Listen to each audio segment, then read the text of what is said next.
Moja kati ya ukweli ambao watu hawataki kusikia ni hili la kuambia Simba wajifunze kwa Young Africans.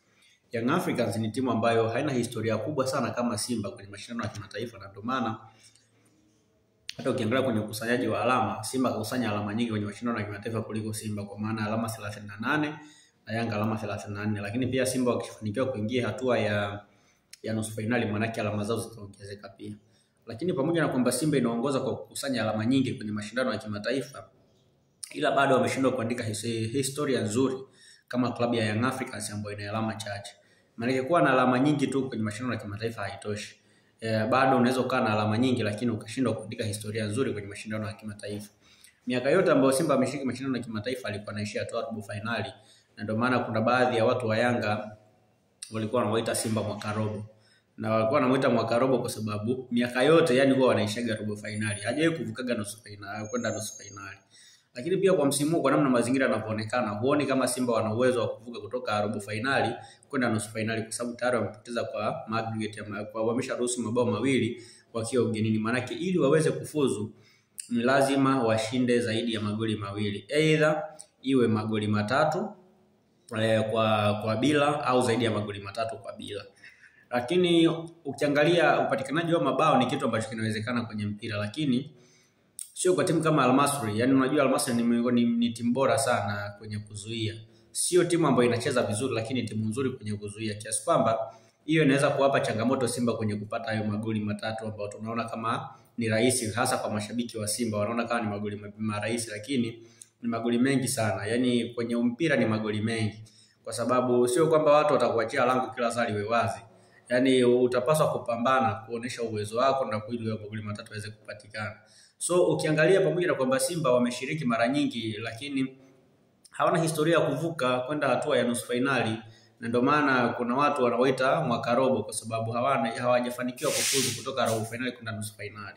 Lakini Young Africans, kwa nini nasema wanatakiwa kuheshimiwa, ni kwa sababu msimu wao wa kwanza tu wamefika hatua ya nusu finali ya robo finali kwenye michuano ya kombe la shirikisho barani Afrika. Moja kwa moja wameenda mpaka finali, na wamefika finali, sio kwamba wamecheza finali kinyonge. Yaani wameenda kucheza finali kibabe, kwa sababu kwenye finali yenyewe wamefungwa mechi moja, wameshinda mechi moja. Yaani wamefungwa nyumbani, wakaenda kushinda ugenini. Wakaenda wakashindwa kutoa ubingwa kwa aggregate ya mabao ya 2-1. Maana yake ya 2-1.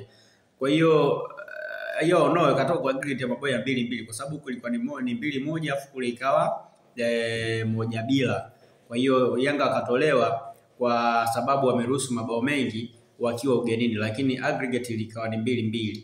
Maana yake Yanga ni timu ambayo imeingia mara moja kwenye mashindano, lakini imeweka historia bora sana, historia ambayo imekuwa ni chachu pia ya mafanikio ya mpira wa Tanzania. Na ndio maana leo timu nyingi za vuja Tanzania zinajua kuna timu kama Yanga, Simba, lakini Yanga wanaogopeka pia kwa sababu wamekuwa na wakati mzuri, wakati ambao wameingia robo finali ya kombe la shirikisho, wameenda moja kwa moja mpaka finali, na walipofika finali pia hawajafungwa finali kinyonge. Kwenye aggregate ya mabao walilingana, lakini kwa kile kanuni zetu za kijinga za bao la ugenini ndizo ambazo zimewapa nafasi USM Alger kuwa mabingwa. Lakini kama ingekuwa sio hivyo, maana yake aggregate ingekuwa ni 2-2 na wangeenda kwenye mikwaju ya penalty, na mwisho siku pengine Yanga angekuwa mabingwa kombe la shirikisho. So kwa Simba imekuwa ni ngumu, na ndio maana ninasema Yanga wametoa darasa zuri sana kwenye mpira wa Tanzania. Kwa bahati mbaya kuna wakati watu hawataki kukubali kwamba Yanga imetoa darasa zuri kwenye mpira wetu. Lakini kwa wale watu ambao wanaelewa mpira na wanajua mpira wanaweza kunielewa, kwa sababu Simba kafika robo finali mara 6. Lakini zote hizo mara 6 anaonekana kukwama, na hii ni mara yake nyingine anaenda kuingia. Of course hii ndio mara ya 6 anaenda kuingia kwenye hatua ya robo finali, lakini bado ukitazama kwa performance ambayo Simba amekuwa nayo na kwenye mchezo wake wa kwanza na namna ambavyo watu watarajia kwenda kuona Simba akifanya kwenye mechi ya pili, huoni kama kuna namna ambayo Simba anaweza kwenda kupata matokeo kwenye mchezo wa pili. Na ndio maana nasema Yanga waheshimiwe. Yaani kufika finali sio kitu ambacho kila mtu anakiweza. Zipo timu zinamaliza hata miaka 30, 60 hazijawahi kufika kwenye hatua ya finali. Kwa mfano hata Simba ukiacha historia ya mwaka 1993 hapo katikati, hawana historia kufika hata nusu finali. Maana yake kufika finali sio kitu ambacho kila mtu anakiweza. Yanga wanastahili kupongezwa kwa kazi nzuri ambayo waliifanya. Ni kweli walikutana na timu dhaifu kama vile Marumo Galaxy, Rivers United, lakini kwenye mashindano ya shirikisho mara zote uweze kukutana na timu ngumu kwenye kombe la shirikisho barani Afrika. Yaani unakutana na timu dhaifu. Hata Al Masry ambao wamekutana na Simba ni dhaifu, lakini kwa nini Simba ameshindwa kumfunga Al Masry pale kwao Misri? Ni kwa sababu Simba pia walikuwa na madhaifu mengi kwenye eneo lao la kushambulia. Lakini unapozungumza timu dhaifu, Al Masry ni miongoni mwa timu dhaifu ambazo Simba amekutana nazo kwenye mashindano ya msimu huu. So pamoja na kwamba hata Yanga walikutana na timu dhaifu, lakini Yanga wao waliweza kuexpose udhaifu wa wapinzani. Yanga wamemfunga Marumo nyumbani na ugenini, wamemfunga Rivers nyumbani na ugenini. Kwa hiyo wameonyesha utawala kwamba wao ni bora kuliko wale wengine, lakini Simba wameoneshindwa kuonesha huo utawala kwamba wao ni bora kuliko wengine. Pamoja na kwamba Simba ni bora kuliko Al Masry, lakini Al Masry wamekuwa na wakati mzuri kuliko Simba. Al Masry wamefanikiwa kushinda nyumbani magoli 2.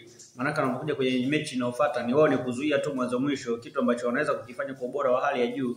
So tuende mbele turudi nyuma, lakini Yanga wanastahili kupongezwa kwa kazi nzuri ambayo wameifanya, na Yanga wanastahili kupewa heshima kubwa sana kwenye mpira pia wa Tanzania. Hawa ni wana mabadiliko na sasa hivi ndio wanaendelea pia kutengeneza mabadiliko makubwa kwenye mpira wetu kwa kuigomea TFF na bodi ya ligi kuwashurutisha wabadili misimamo au wabadili kanuni, wasimamie kanuni, kitu ambacho kitakuja na kuwa na faida chanya sana kwenye mpira wetu.